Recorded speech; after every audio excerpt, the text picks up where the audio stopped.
Hello, good morning, and welcome back to my mini vlog day 19. দিনটা 1 আগস্টের একটা engagement ব্রাইডের mehndi booking day.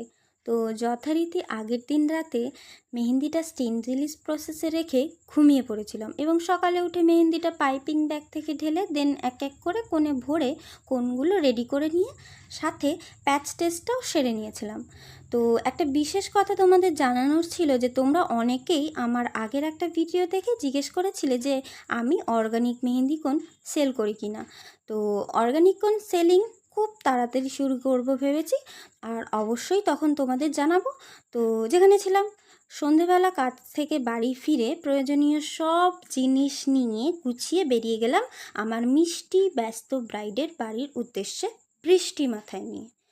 তবে হ্যাঁ, সত্যি বলতে এরকম এক্সপিরিয়েন্স প্রথমবার হলো। প্রায় 2.5 থেকে 3 ঘন্টা ওয়েট করার পর ব্রাইড এসে বসলো মেহেন্দি পড়তে।